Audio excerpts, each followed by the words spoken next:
আসসালামু আলাইকুম রহমতুল্লাহি ওবরকাতুহু। সম্মানিত দর্শক, সাবেক স্পিকার শিরীন শারমিন চৌধুরীকে নিয়ে বেশ আলোচনা হচ্ছে। আপনারা সবাই জানেন যে শেখ হাসিনার পতনের পর ডক্টর শিরীন শারমিন চৌধুরী এবং বেশ কয়েকজন সংসদ সদস্য, এমনকি ডেপুটি স্পিকার যারা ছিলেন, একজন ছিলেন যিনি জনাব শামসুল হক টুকু, সাবেক স্বরাষ্ট্র প্রতিমন্ত্রী, তারা সবাই পার্লামেন্ট ভবনের নিচে একটি কুটুরি বা বাংকার, সেখানে তারা আশ্রয় নিয়েছিলেন। ওখানে যারা আশ্রয় নিয়েছিলেন তাদের কারো কারো কাছ থেকে শোনা, সত্য মিথ্যা আমি জানি না, ওখানে ঘটনার প্রেক্ষাপটে শিরীন শারমিন চৌধুরী এতটা ভীত সন্ত্রস্ত হয়ে পড়েছিলেন যে তিনি বমি করতে করতে অসুস্থ হয়ে পড়েছিলেন ভয়ে এবং আতঙ্কে। অর্থাৎ পার্লামেন্টের মধ্যে যখন বিপ্লবীরা ঢুকে পড়েছিল, ছাত্ররা ঢুকে পড়েছিল, তখন তারা সেই বাংকারের মধ্যে ছিলেন। যাই হোক, পরবর্তীতে সেখান থেকে সেনাবাহিনী তাদেরকে উদ্ধার করে, সেনাবাহিনী তাদেরকে জিম্মায় নেয়, অনেককে জেলখানায় পাঠানো হয়, অনেককে ছেড়ে দেওয়া হয়, অনেকে সীমান্তে পাড়ি দিয়ে ভারতে চলে যান। আবার এমন অভিযোগ আছে অনেককে প্লেনে নিরাপদে উঠিয়ে দেওয়া হয়েছে। শিরীন শারমিন চৌধুরীর সঙ্গে ইকবালুর রহিম ছিলেন, হুইপ, আমার বন্ধু। আমরা এখন পর্যন্ত জানি না ইকবালুর রহিম সাহেব এখন কোথায় আছেন, সংসদ সদস্য ইকবালুর রহিম। আবার সেনা হেফাজতে বিচারপতিদের মধ্যে ইকবালুর রহিমের বড় ভাই এনায়েতুর রহিম সাহেব ছিলেন, বিচারপতি এনায়েতুর রহিম, যিনি পরবর্তী প্রধান বিচারপতি হওয়ার তালিকায় ছিলেন। তিনি এখন কোথায় আছেন? বা সাবেক প্রধান বিচারপতি আমাদের শাহিন ভাই, তিনি আসলে এখন কোথায় আছেন? তিনিও তো সেনা হেফাজতে ছিলেন। তো এরকম নানা প্রশ্ন। সেই প্রশ্নের মধ্যে যে জিনিসটা সত্য, যে সেনাবাহিনীর জিম্মায় শেষ দিন পর্যন্ত শিরীন শারমিন চৌধুরী ছিলেন। কেন ছিলেন, কেন তাকে ভারত পাঠানো হয়নি, ইত্যাদি নানা প্রশ্ন আগামীতে আসবে। কিন্তু আমরা যেটা মনে করি সেটা হলো, সেনাবাহিনীর একটি অংশ হয়তো মনে করেছেন যে আগামীতে যে নির্বাচন হবে, নির্বাচনের পরে যে পার্লামেন্ট বসবে, সেখানে পার্লামেন্টের যে ধারাবাহিকতা, সেই ধারাবাহিকতা রক্ষা হবে এবং ভবিষ্যতের যে পার্লামেন্ট, সেই পার্লামেন্টে যদি স্পিকার শিরীন শারমিন চৌধুরী অথবা ডেপুটি স্পিকার, তাদের মাধ্যমে শপথ পড়ানো হয় এবং পার্লামেন্টের কার্যক্রম উদ্বোধন করা হয়, সেক্ষেত্রে ভবিষ্যতের সরকার সব দিক থেকে বিতর্কমুক্ত থাকবে। এটা আমি ইতিবাচক অর্থে ধরে নিলাম। তো সেক্ষেত্রে তাদের জন্য দুটো অপশন ছিল, একটা হলো স্পিকার শিরীন শারমিন চৌধুরী, আর একটা হলো ডেপুটি স্পিকার শামসুল হক টুকু। যেহেতু শামসুল হক টুকু জেলখানাতে এবং একেবারে যাকে বলা হয় শিরীন শারমিন চৌধুরীর মতো এরকম ফ্রেশ নন, তিনি বিতর্কিত। তো সেক্ষেত্রে শিরীন শারমিন চৌধুরীকে হয়তো সেনাবাহিনী রেখে দিয়েছে। এরকম একটা ঘটনা ইতিবাচক করতে মনে হতে পারে। কিন্তু যখন দেখা গেল যে সরকার এই সমস্ত ব্যাপারে ড্যাম কেয়ার, তারা মনে করেছে ঠিক ডক্টর মোহাম্মদ ইউনূস সরকারের মতো, যে কে শপথ গ্রহণ করালো, কে পাঠ করালো, ডাজ নট ম্যাটার, আমরা বিজয়ী হয়েছি, আমরা যেভাবে বলবো ওভাবে সব কিছু চলবে। এবং সে অনুযায়ী তারা এই চিফ ইলেকশন কমিশনার দিয়ে, তাকে দিয়ে যে শপথ বাক্য পাঠ করিয়েছেন বা অন্যান্য যে সকল ট্রেডিশনের বাইরে গিয়ে যে কাজগুলো করেছেন, আগামীতে যদি বিএনপির কখনো খারাপ সময় আসে, তাহলে এর প্রতিটি বিষয় নিয়ে তাদেরকে জবাবদিহি করতে হবে এবং তাদেরকে বিপদে পড়তে হবে। এমনকি যে প্রধান নির্বাচন কমিশনার, যিনি সমস্ত ট্র্যাডিশন ভেঙে তিনি শপথ বাক্য পাঠ করালেন, এটা তার জন্য শুভ ফল বয়ে আনবে না।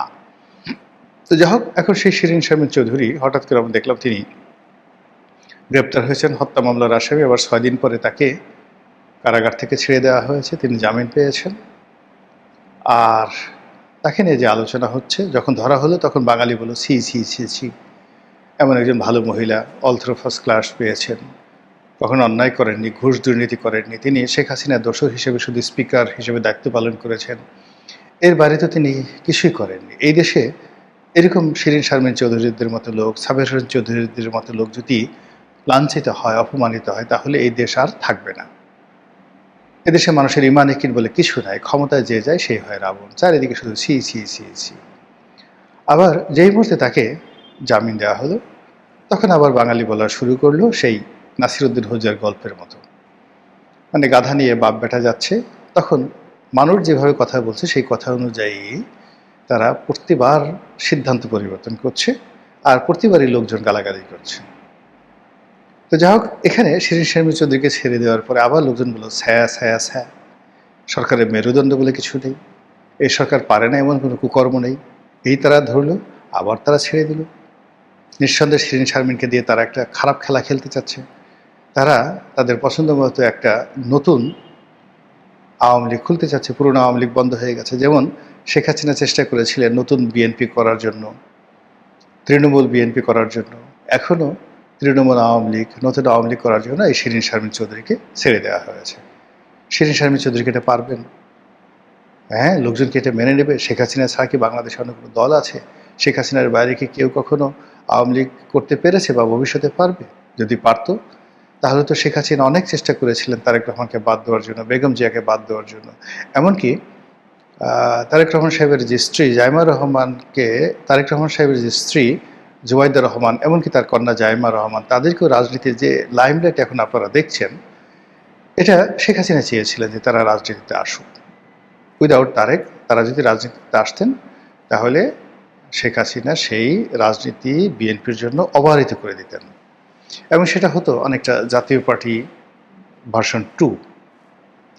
তো সেই দিক থেকে শেখ হাসিনা যে কাজগুলো করছে সেই কাজগুলো তারেক রহমান সাহেব আসলে করছেন কিনা, এটাই নিয়ে জনগণ এখন চারিদিকে শুধুমাত্র আলোচনা, সমালোচনা, তর্ক বিতর্ক, ঘৃণা, সি স্যা, এই সমস্ত জিনিস চলছে। কিন্তু আসলে বাস্তবে কি হচ্ছে? একজন রাজনীতির কর্মী হিসেবে আপনারা অনেকে হয়তো আমাকে বিশ্লেষক হিসেবে মনে করেন, আমি নিজেও পরিচয় দিই। তারপর এর বাইরে দুটো বড় রাজনৈতিক দল, তাদের সঙ্গে একেবারে সর্বোচ্চ পর্যায়ে সম্পর্ক থাকার কারণে কিছু তো জানার সুযোগ হয়েছে।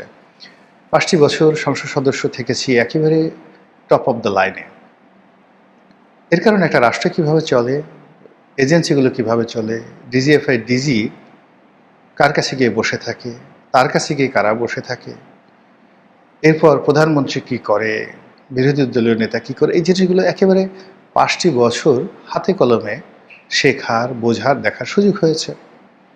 এর আগে প্রায় 30-35 বছর সেই রাজনীতিকে দেখেছি, কখনো রাজপথে, কখনো সাংবাদিক হিসেবে, কখনো ব্যবসায়ী হিসেবে, কখনো বিরোধী দলীয় রাজনৈতিক কর্মী হিসেবে।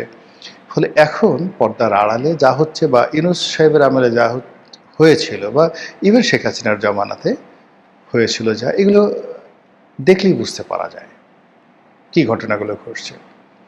দুর্ভাগ্যজনক হলেও সত্যি যে ক্ষমতায় বসে মানুষ বারবার একই ভুল করে।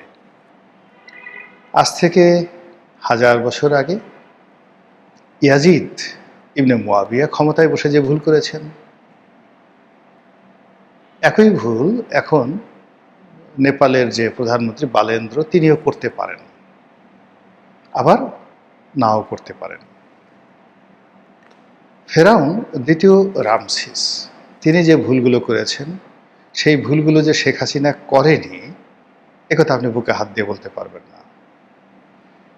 কিংবা ধরুন আরও আগে চীনের প্রথম সম্রাট শি হুয়ান টি, তিনি যে ভুল করেছেন, এরশাদ সাহেব যে সেই ভুলগুলো করেননি, এটা বলতে পারবেন না। বরং বলতে পারবেন ইয়েস হি ডিড। কিন্তু মহাজ্ঞানী সেনেকা, সম্রাট নিরোর শিক্ষক, কিংবা ধরুন সৈনিক সরকারের প্রভাবশালী মন্ত্রী এবং প্রাদেশিক গভর্নর কনফুসিয়াস, কিংবা বাশা হারুন আর রশিদের জমানায় যিনি একটি প্রদেশের শাসক ছিলেন, গভর্নর ছিলেন, ইমাম শাফি রহমতুল্লাহ আলাইহে। এরকম আমি আরো অনেক নাম বলতে পারব। তারা রাষ্ট্র ক্ষমতায় বসে যে ঐতিহাসিক দায়িত্ব পালন করেছেন, কিংবা বড় বড় সম্রাটদের সামনে দাঁড়িয়ে ইভেন আলেকজান্ডারের সামনে দাঁড়িয়ে যেভাবে অ্যারিস্টটল কথা বলেছেন, প্লেটো কথা বলেছেন ওই জমানাতে, আমি এইটা বারে বারে ভুল হয়ে যাই, মানে অ্যারিস্টটল মানে তার যে শিক্ষক, আলেকজান্ডারের শিক্ষক যে কথাগুলো বলেছেন, কিংবা প্লেটো আলেকজান্ডারের আগের জমানাতে যেইভাবে গ্রিসের রাজা বাদশাদেরকে চ্যালেঞ্জ জানিয়ে যে কথাগুলো বলেছেন, সেই কথাগুলো বর্তমান জমানাতে একজনও লোক নেই বাংলাদেশে সেই কথাগুলো বলছেন। আর আমরা যারা টুকটাক বলছি, আমরা আসলে ওনাদের পর্যায়ের নই। ওনাদের পর্যায়ের আমাদের এই বাংলাদেশে এই মুহূর্তে যারা আছেন, তারা সবাই চুপ হয়ে আছেন। ফলে কি হলো, কনফুসিয়াসের জমানাতে কনফুসিয়াস থাকার কারণে রাজার যে উন্নয়ন হয়েছে, কিংবা সেনেকার কারণে যেভাবে সম্রাট ক্লডিয়াসের নিরোর বাবার উন্নয়ন হয়েছে, ঠিক একইভাবে কেবলমাত্র বড় বড় সাহাবি, আলেম, ওলামা, গাউস, কুতুব, পীর, মাশায়েখ মুখ বন্ধ করার কারণে হজরত আমির মাবিয়া কিংবা ইয়াজিদ কিংবা মারওয়ানের জমানাতে কিংবা হাজ্জাজ বিন ইউসুফের জমানাতে এই পৃথিবী যে ধ্বংস হয়েছে, কিংবা হিটলারের জমানাতে কেবলমাত্র জ্ঞানীদের মুখ বন্ধ করার কারণে যে সমস্যাগুলো হয়েছে, ঠিক ক্ষমতার পট পরিবর্তনের পরে মানুষ যদি জবান বন্ধ রাখে একই সমস্যা হয়ে যায়। তো যেটা বলছিলাম যে বর্তমান এই জমানাতে যা কিছু হচ্ছে এগুলো আমরা অনেকেই বুঝতে পারছি। শিরিন শারমিন চৌধুরীকে নিয়ে যা কিছু হচ্ছে আমরা সবাই বুঝতে পারছি, কিন্তু আমরা যে যার মতো করে কথা বলছি, কখনো সত্যের বাইরে গিয়ে, কখনো ক্রোধের বশবর্তী হয়ে, কিন্তু আসল কথাটা বলার চেষ্টা করছি না।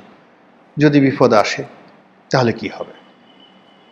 এখানে আমার যে বক্তব্য সেটা হলো যে শিরিন শারমিন চৌধুরী বা তার মতো যাদের নাম রিফাইন্ড আওয়ামী লীগ, নতুন আওয়ামী লীগ এই নামে আসছে, তারা আসলে কেউই রাজনৈতিকভাবে মাঠে পরীক্ষিত নন।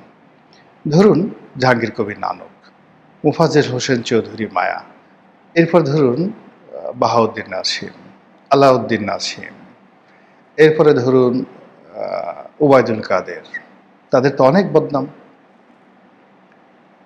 অনেক দোষ, কিন্তু নেতাকর্মীদের সঙ্গে তাদের যে সম্পর্ক, সারা বাংলাদেশের সংগঠনটা তাদের যেভাবে মুখস্থ, তারা যেভাবে রাজনীতির প্রয়োজনে শত্রুর সঙ্গে গলাগলি ধরতে পারেন, যাকে প্রয়োজন তার পা ধরতে পারেন, আবার একই সঙ্গে যার সাথে ফাইট করা দরকার জীবনের ঝুঁকি নিয়ে তার সামনে দাঁড়াতে পারেন, এই যে পলিটিক্যাল ক্ষমতা ট্রেডিশনাল রাজনীতিবিদদের মধ্যে আছে। বিশেষ করে আওয়ামী লীগে এরকম শত শত নেতাকর্মী আছেন। একজন লিয়াকত শিকদার, একজন নজরুল ইসলাম বাবু, এমনকি ওই যে নাজমুল, ছাত্রলীগের সাদ্দাম, এরকম অসংখ্য মানুষ, আপনি এদের সঙ্গে সাদিক কায়েমের তুলনা করতে পারবেন না। এরা সবসময় স্রোতের প্রতিকূলে লড়াই করতে অভ্যস্ত দীর্ঘদিন ধরে।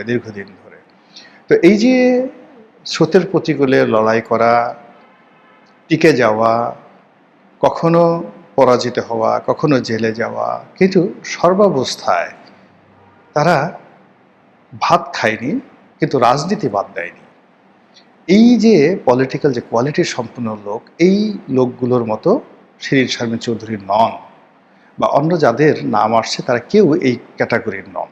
আর এই ক্যাটাগরির না হলে কোনো অবস্থাতেই বিরূপ পরিস্থিতিতে কখনো কেউ রাজনীতিতে সাইন করতে পারে না।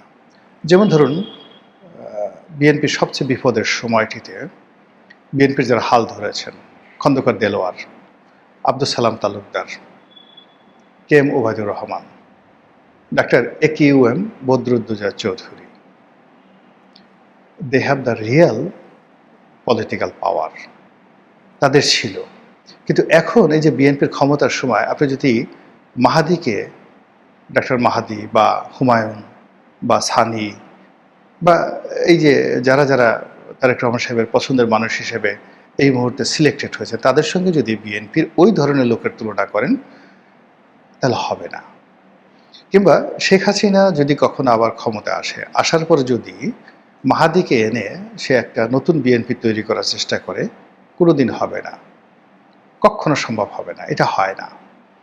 আবার অন্যদিকে যদি আব্দুস সালাম তালুকদার বা কে এম ওবায়দুর রহমানের মতো মানুষকে দুনিয়ার সমস্ত সম্পদ দেওয়া হয়, তবুও তারা যেটা পারবে না সেই কাজটা তারা কখনো করতে যাবে না, খন্দকার দেলোয়াররা কখনোই করতে যাবে না। তো এখানে যে মূল বিষয়টা আছে যে আওয়ামী লীগে যে সকল ডেডিকেটেড লোকজন রয়েছেন তাদেরকে পূবের চাঁদ পশ্চিমে উঠে গেলেও আপনি শেখ হাসিনার বিরুদ্ধে নিতে পারবেন না। এই কারণে তারা রাজনীতি বুঝেন, তারা জানেন যে তারা এটা পারবেন না। আবার অন্যদিকে এই নতুন আওয়ামী লীগ, নতুন বিএনপি, নতুন জাতীয় পার্টি, এই বিভিন্ন লোকজন মানে যাদেরকে ভাড়া করে এনে যদি দাঁড় করানো হয় তাহলে ফলাফল সেই ১১ সময় যা হয়েছে এর সাথে একটু ব্যতিক্রম হবে না। ১১ সময় তুফাইল সাহেবের মতো মানুষ, সুরঞ্জিত সেনগুপ্তের মতো মানুষ, আব্দুর রাজ্জাক, আমির হোসেন আমুর মতো মানুষ প্রাণান্ত চেষ্টা করেছেন, হয়নি।